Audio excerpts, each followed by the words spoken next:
भी शराब पिए, वह अच्छा शराब पिए, वह पौष्टिक शराब पिए, उनसे कुछ फायदा हो, नुकसान का कोई गुंजाइश नहीं रहे। इसलिए हम लोग शराबबंदी कानून का विरोध करते हैं।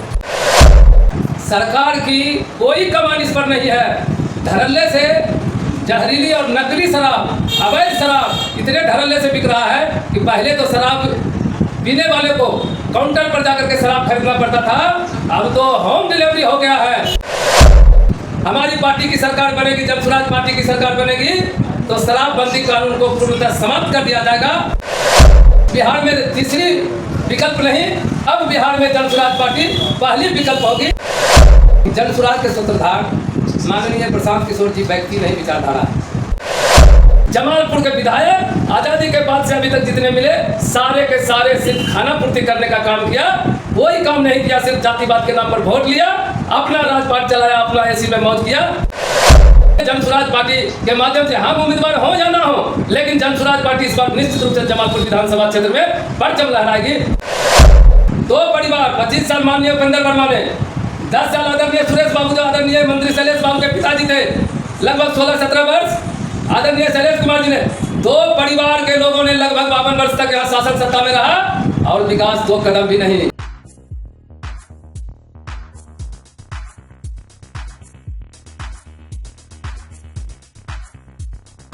नमस्कार, मैं हूं पवन कुमार चौधरी। आप देख रहे हैं स्टार ब्लू न्यूज। चैनल पर पहली बार आए तो चैनल को अभी सब्सक्राइब करें, वीडियो को लाइक करें और अधिक से अधिक शेयर करें। अब बिहार में एक तरफ जहां एनडीए गठबंधन की जो सरकार है, उसके मुखिया नीतीश कुमार बिहार में जिस तरह से शराबबंदी कानून को एक अपना ड्रीम प्रोजेक्ट मानते हैं, बिहार में जहरीली शराब पीने से लगातार मौतें हो रही है। जो वर्तमान में स्थिति है, बिहार के 2 जिला में करीबन लगभग 27 से अधिक लोगों की जान जा चुकी है। इससे पहले भी बिहार के कई जिले जहरीली शराब की चपेट में आ चुके हैं और कई लोगों की पहले भी जाने जा चुकी है जहरीली शराब से।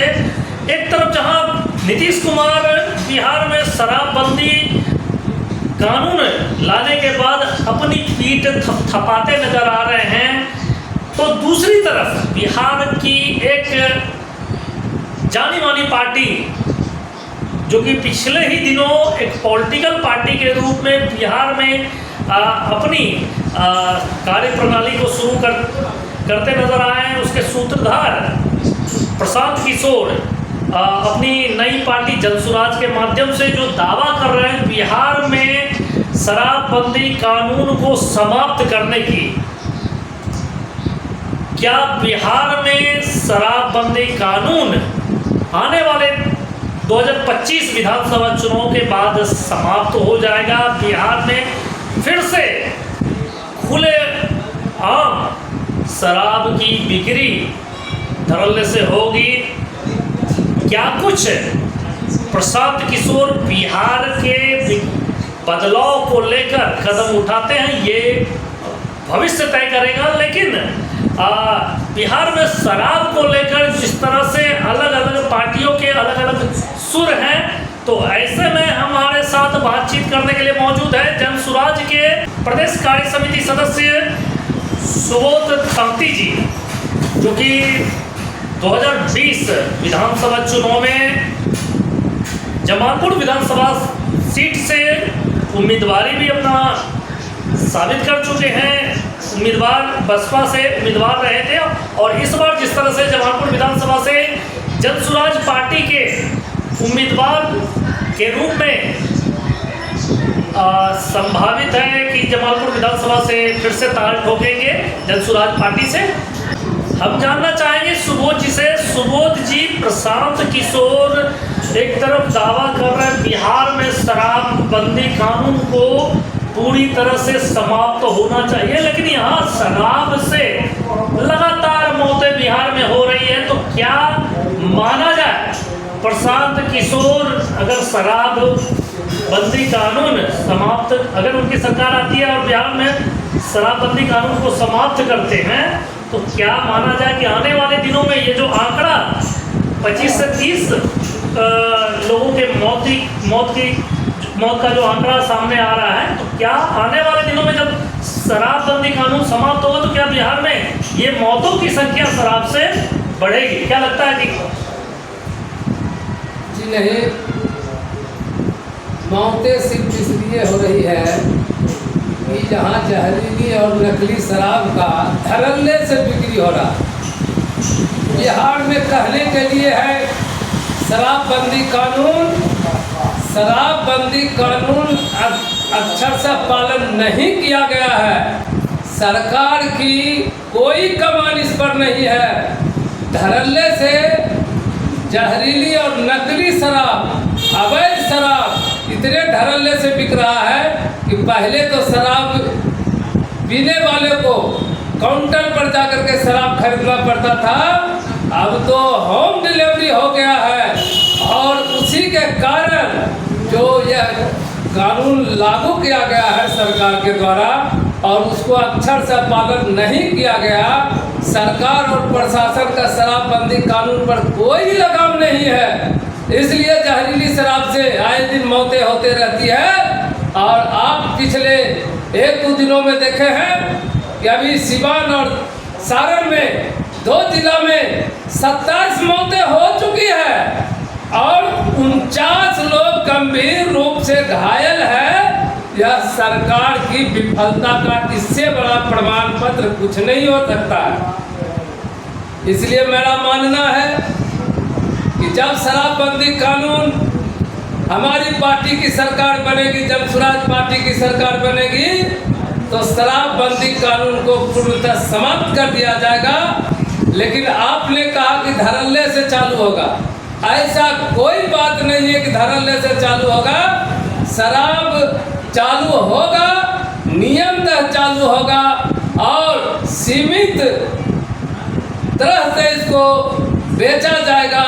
इसके लिए भी अलग से व्यवस्था की जाएगी ताकि जहरीली शराब से मौतें नहीं हो और जो भी शराब पिए वह अच्छा शराब पिए, वह पौष्टिक शराब पिए, उनसे कुछ फायदा हो, नुकसान का कोई गुंजाइश नहीं रहे। इसलिए हम लोग शराबबंदी कानून का विरोध करते हैं। शराब का जो ऐड आता है उसमें स्पष्ट रूप से नीचे दिया रहता है, शराब की बोतलों पे लिखा रहता है शराब सेहत के लिए हानिकारक है। ऐसे में आप कह रहे हैं लाभप्रद शराब, सेहत को फायदा पहुंचाने वाले शराब उपलब्ध होंगे, लेकिन यहाँ शराब के बोतलों पर ये अंकित होता है कि शराब स्वास्थ्य के लिए हानिकारक है। लेकिन अब जब बिहार में शराबबंदी कानून लागू है तब स्थिति ये है कि धड़ल्ले से शराब का होम डिलीवरी हो रहा है, जहरीली शराब लोगों तक परोसी जा रही है। तो ऐसे में प्रशांत किशोर कौन सा ऐसा तिलस्मी का खजाना लेकर आएंगे, कौन सा ऐसा जादुई चिराग लेकर आएंगे जिसके माध्यम से वो पूरी तरह से जो अभी आप कह रहे हैं प्रशासनिक विफलता, उस प्रशासनिक विफलता को समाप्त कर शराब की नई नीति लाकर एक सही तरीके से शराब नीति लागू कर सकेंगे बिहार में?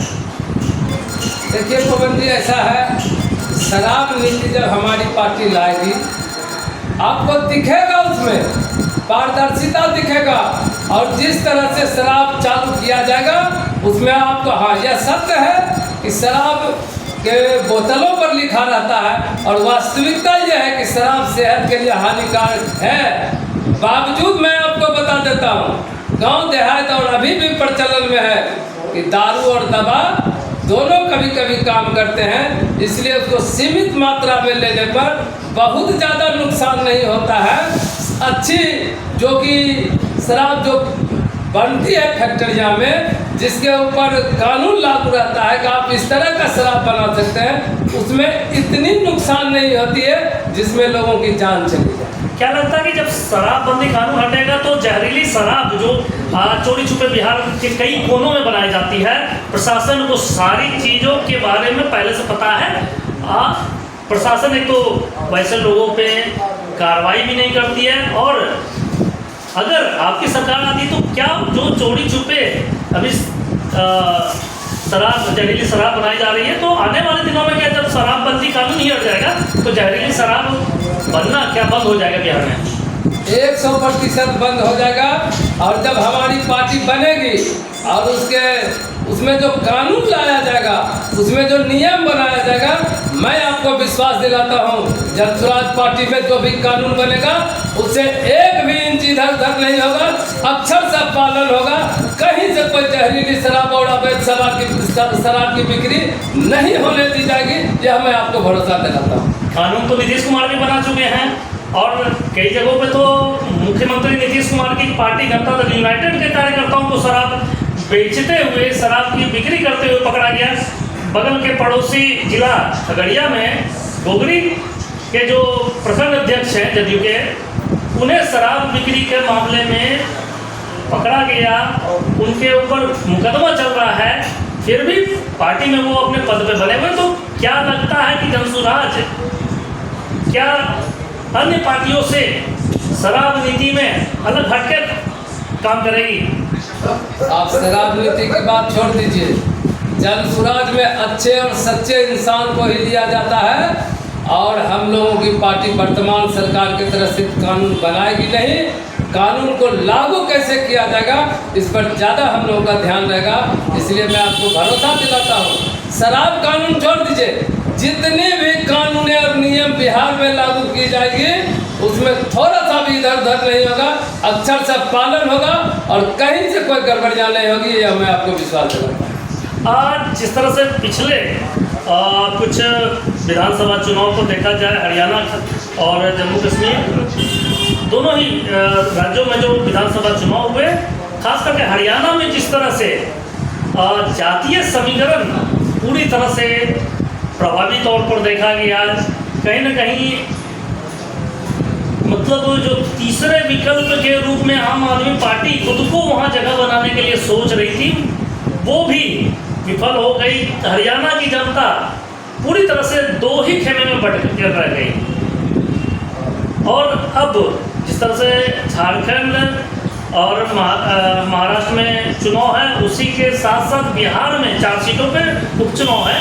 ऐसे में बिहार के 4 सीटों पर जो उपचुनाव हो रहे हैं उसमें प्रशांत किशोर अपनी पार्टी का कह लीजिए कि एक सेमीफाइनल मैच खेलने जा रहे हैं।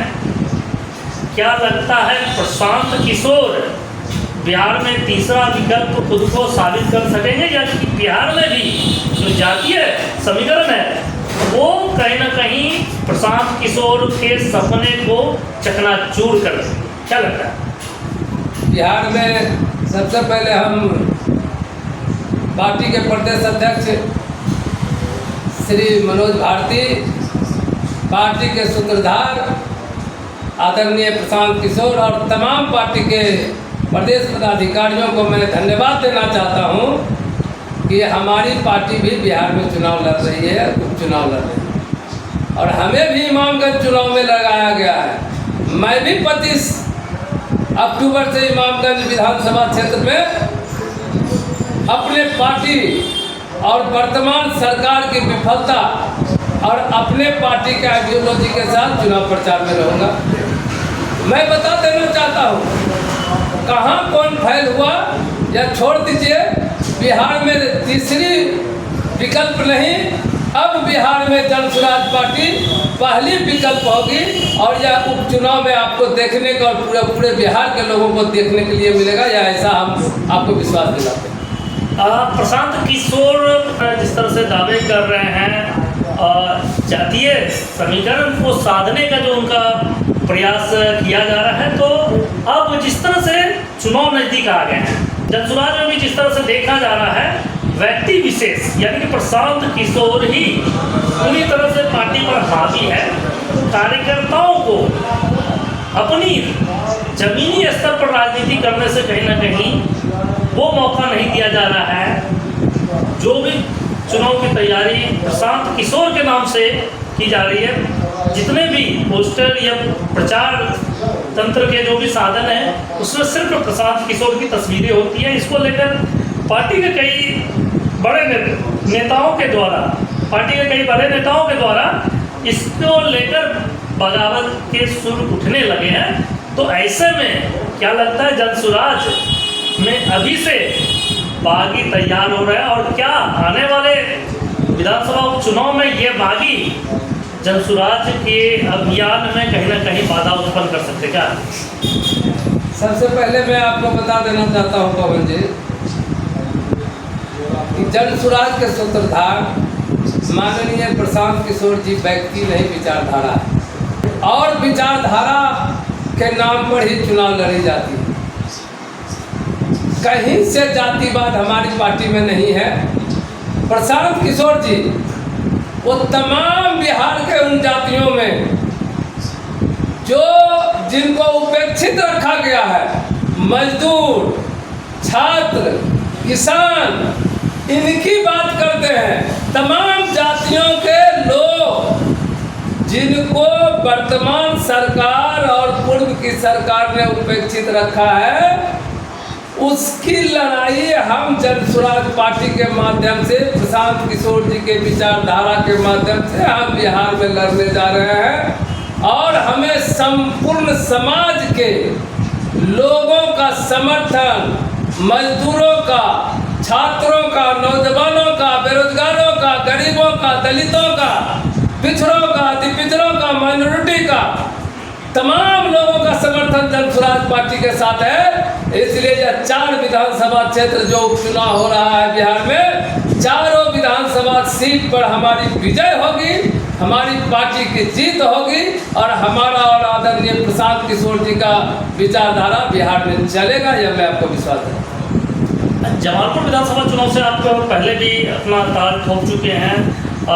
जमालपुर विधानसभा क्षेत्र का काफ़ी लंबा अनुभव आपके पास रहा है। जमालपुर जो कि कभी अभी भी वर्तमान में रेल पुलिस मुख्यालय है, जमालपुर में एशिया का सबसे बड़ा रेल कारखाना है।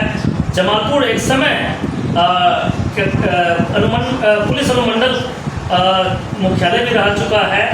आज जमालपुर शहर पूरे हाशिए पे चला गया है। रेलवे का विकास कहीं ना कहीं ठप नज़र आ रहा है। जमालपुर से होकर गुजरने वाली कई महत्वपूर्ण ट्रेनों को लेकर जिस तरह से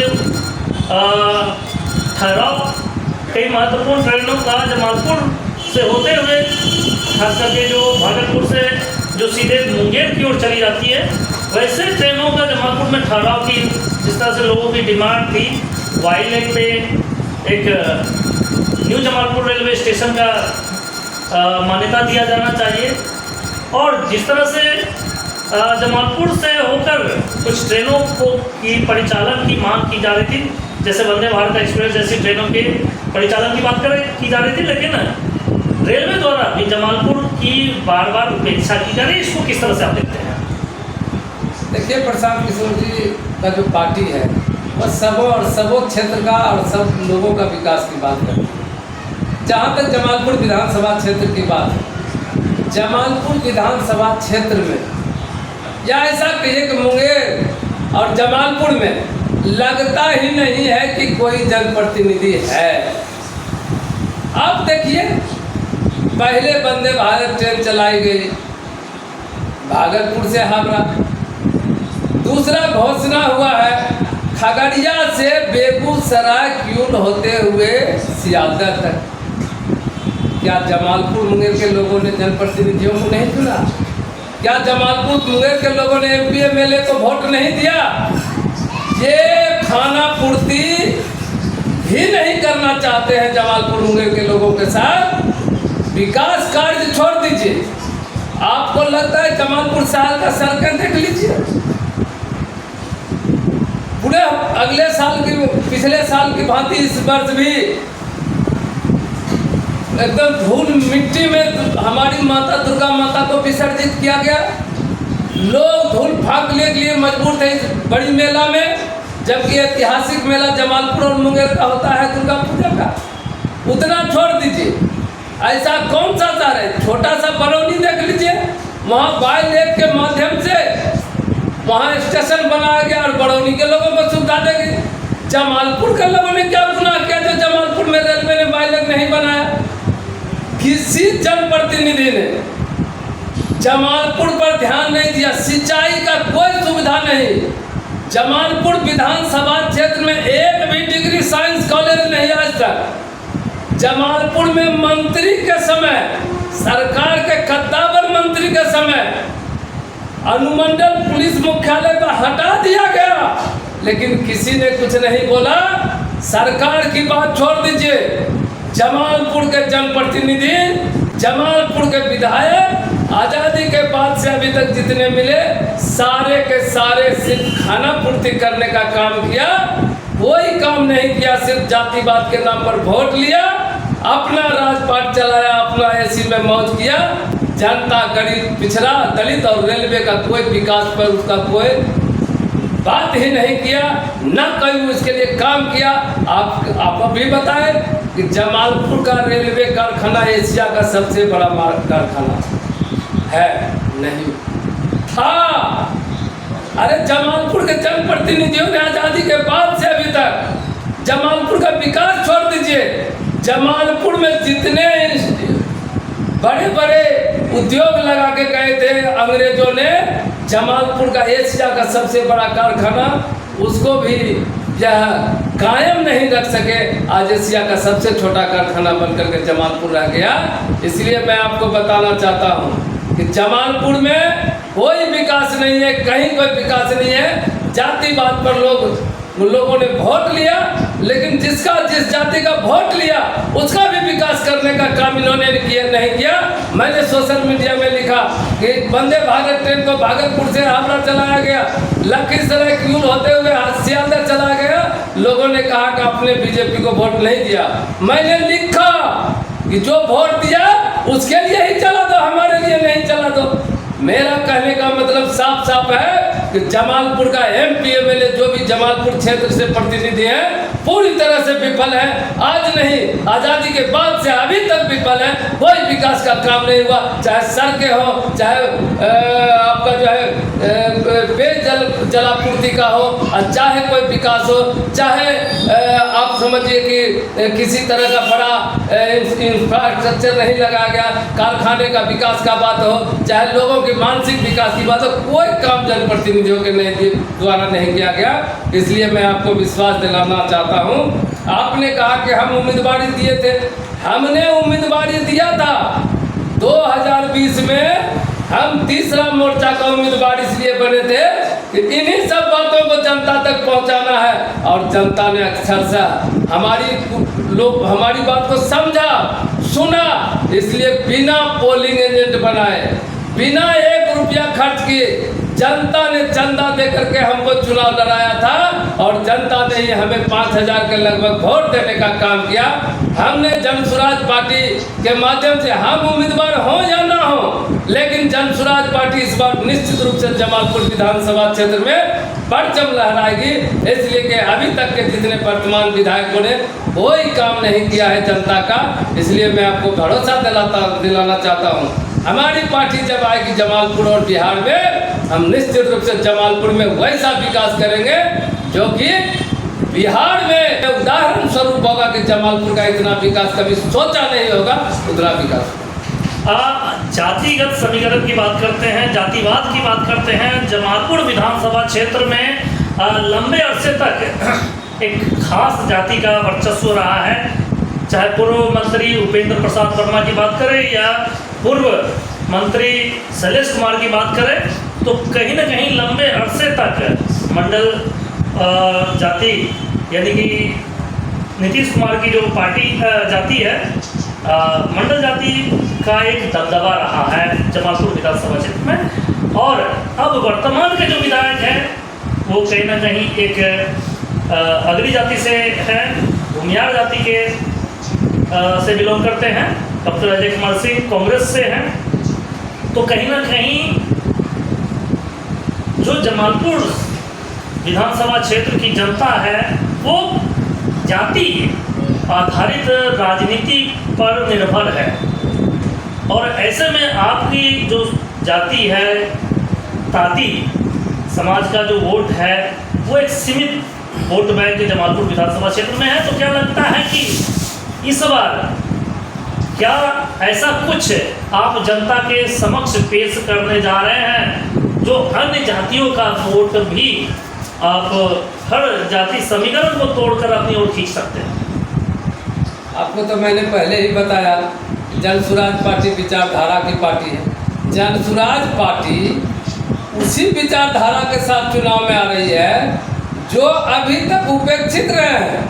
जैसे मजदूर उपेक्षित रहे, वोट किसी को दे उसको कलकत्ता और पंजाब जाकर कमाना है।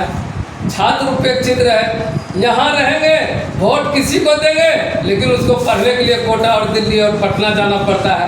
तो उन्हीं उपेक्षित लोगों के कारण हमारी जो समाज है वह पिछड़ा रहा है। हम तमाम उपेक्षित लोगों को लेकर के साथ करके हम चुनाव में आए हैं और हम आपको बता देते हैं कि पूरा समाज जनसुराज है। इस बार इसको कोई नहीं हटा सकता है। और आपने कहा एक जाति विशेष का रहा है जहाँ दबदबा बहुत दिनों तक चल पड़ती। जाति विशेष नहीं, दो परिवार का लगभग 52 वर्षों तक यहाँ शासन रहा। मात्र 2 परिवार, आप याद कीजिए, 2 परिवार। 25 साल माननीय उपेंद्र वर्मा ने, 10 साल आदरणीय सुरेश बाबू जो आदरणीय मंत्री शैलेश बाबू के पिताजी थे, लगभग 16-17 वर्ष आदरणीय शैलेश कुमार जी ने। 2 परिवार के लोगों ने लगभग 52 वर्ष तक यहाँ शासन सत्ता में रहा और विकास 2 कदम भी नहीं। यह जनता देख रही है। आने वाला समय में आपको दिखाएगी जनता कि जो विकास के 2 कदम नहीं बढ़ेंगे, जनता उसके लिए 2 कदम आगे बढ़ने के लिए तैयार नहीं रहेगा। इसलिए जनसुराज पार्टी इस बार मजबूती के साथ समग्र लोगों के समर्थन के साथ जमालपुर में परचम लहराएगी और जमालपुर में आम आवाम का, सरकारी संस्थानों का, सरकारी योजनाओं का, बड़े बड़े उद्योग जैसे रेलवे हो और नए उद्योग लगाए जाएंगे। डिग्री साइंस कॉलेज की स्थापना होगी। धरहरा ब्लॉक में सिंचाई और खड़गपुर में सिंचाई की समृद्ध व्यवस्था होगी। जहाँ जो शिक्षा, स्वास्थ्य और पलायन का जो बात हो रहा है उसको पूर्णतः रोका जाएगा। योजनाओं के माध्यम से रोका जाएगा, कार्यों के माध्यम से रोका जाएगा, जुबान से नहीं रोका जाएगा। अभी तक जुबान की सरकार चल रही थी, अब गांठ की सरकार चलेगी जमालपुर विधानसभा में। अगर 2025 विधानसभा चुनाव से ठीक पहले नीतीश कुमार एक बार फिर पलटी मारते हैं और पूर्व उप मुख्यमंत्री तेजस्वी यादव के साथ फिर से वो सत्ता में आते हैं, तो जिस तरह से MY समीकरण के साथ साथ मंडल जाति का जो वोट बैंक बिहार में सबसे ज़्यादा है, अगर ये इस तरह से फिर से दोनों की जुगलबंदी होती है तो फिर प्रशांत किशोर के लिए क्या एक बड़ी चुनौती सामने आ सकती है। क्योंकि नीतीश कुमार दल बदली करने में, पलटी मारने में कहा जाता है उनको महारत हासिल है। और ऐसे में जो वर्तमान परिस्थितियां नज़र आ रही है, क्योंकि नीतीश कुमार पलटी मारने से पहले कुछ सिग्नल देते हैं, लगातार खुद बयानबाजी करते हैं कि हम पलटी इस बार नहीं मारेंगे, और लगातार पिछले 2 दिनों से वो लगातार इस बात की सफाई दे रहे हैं। तो क्या माना जाए, पलटी मारते हैं नीतीश कुमार तो प्रशांत किशोर को काफ़ी परेशानी झेलना पड़ेगा 2025 विधानसभा चुनाव। माननीय मुख्यमंत्री का तो पलटी अल्टी करने का आदत बना, कितना बार पलटी मारे और कितना बार मारेंगे उनको भी पता नहीं। लेकिन इस बार अल्टी पलटी कितनों मार ले, प्रशांत किशोर और जनसुराज पार्टी की रथ रुकने वाली नहीं है। और मैंने आपको कहा कि जनसुराज पार्टी आज़ादी के बाद जितने लोग उपेक्षित रहे हैं उनकी बात करती है जनसुराज पार्टी, और उपेक्षित लोगों का आगे कैसे लाना है इसकी योजनाबद्ध तरीके से हम लोग काम कर रहे हैं। आप देखते होंगे हम लोग गांव में जाते हैं, मजदूरों के बीच जाते हैं, छात्रों के बीच जाते हैं और पढ़े लिखे लोगों के बीच, शिक्षाविदों के बीच जाते हैं। इसलिए नहीं कि हमको जात पर वोट मिले, हमको समग्र जमात का वोट है और समर्थन है और किसी के आलती पलटी मारने से इस बार बिहार में कोई फर्क पड़ने वाला नहीं है। इस बार जन स्वराज पार्टी मजबूती से बिहार में आएगी और जनता का जो काम होगा बातों से नहीं कार्यों के माध्यम से दिखाया जाएगा। पूरी तरह से बिहार से मजदूरों का पलायन रोका जाएगा, पूरी तरह से छात्रों का पलायन रोका जाएगा। छात्रों और मजदूरों का पलायन कार्य के माध्यम से रोका जाएगा, रोजगार के माध्यम से रोका जाएगा, अच्छी शिक्षा के माध्यम से रोका जाएगा, स्वास्थ्य की व्यवस्था अच्छी होगी। इसलिए हम आपको विश्वास दिलाते हैं माननीय मुख्यमंत्री से कोई कितना उल्टी पलटी मार ले, इस बार जन स्वराज बिहार में आएगा और जमालपुर में भी आएगी, मजबूती से आएगी, यह मैं आपको भरोसा दिलाता हूँ। आखिरी सवाल, प्रशांत किशोर किस पार्टी के बी टीम के रूप में काम कर रहे हैं? अब तो हमको ऐसा लगता है कि कई पार्टियां हम लोग के जन स्वराज पार्टी के बी टीम है। हम तो नंबर 1 पार्टी बिहार में है और आपको उपचुनाव में जो 4 सीट से हम लोग चुनाव लड़ रहे हैं, इमामगंज में मुझे भी पार्टी के द्वारा लगाया गया है। आपको मैं बता देना चाहता हूँ, ये सारी जुबानें लोगों की बंद तब हो जाएगी जब चारों विधानसभा सीट पर हमारा उपचुनाव जो हो रहा है उसमें हमारा विजय होगा और तमाम पार्टियां, चाहे वो सत्ताधारी हो चाहे विपक्षी दल हो, हमारी बी टीम बनेगी। आपको मैं भरोसा, मैं एक नंबर 1 पार्टी हूँ बिहार में, जन स्वराज पार्टी नंबर 1 है बिहार में और आगे भी लगातार नंबर 1 रहेगा, यह मैं आपको बता दूँ। बहुत बहुत धन्यवाद। ये थे जन स्वराज के प्रदेश कार्य समिति सदस्य सुबोध तांती, जिन्होंने बिहार की शराबबंदी नीति का जमकर विरोध किया। बिहार में जिस तरह से लगातार 2 जिलों में शराब, जहरीली शराब से मौत का जो गिनती है वो लगातार जो बढ़ती जा रही है, मौतों का आंकड़ा जो है लगातार बढ़ता जा रहा है, उसको लेकर कहीं ना कहीं मुख्यमंत्री नीतीश कुमार की शराबबंदी नीति पर इन्होंने जमकर हमला बोला और आगामी विधानसभा उपचुनाव में जो 4 सीटों पर जन स्वराज अपनी पार्टी के उम्मीदवार खड़े कर रहे हैं, वो कहीं ना कहीं प्रशांत किशोर की पार्टी जन स्वराज के भविष्य को तय करेगी। जनता क्या प्रशांत किशोर की बिहार की पहले स्तर की पार्टी को मान्यता देती है या प्रशांत किशोर के दावे चूचू का मुरब्बा साबित होगा, यह वक्त बताएगा। हम लगातार इन खबरों पर अपनी नज़र बनाए रखेंगे। आप बने रहे हमारे साथ, देखते रहे स्टार ब्लू न्यूज़। चैनल पर पहली बार आए तो चैनल को अभी सब्सक्राइब करें, वीडियो को लाइक करें और अधिक से अधिक शेयर करें।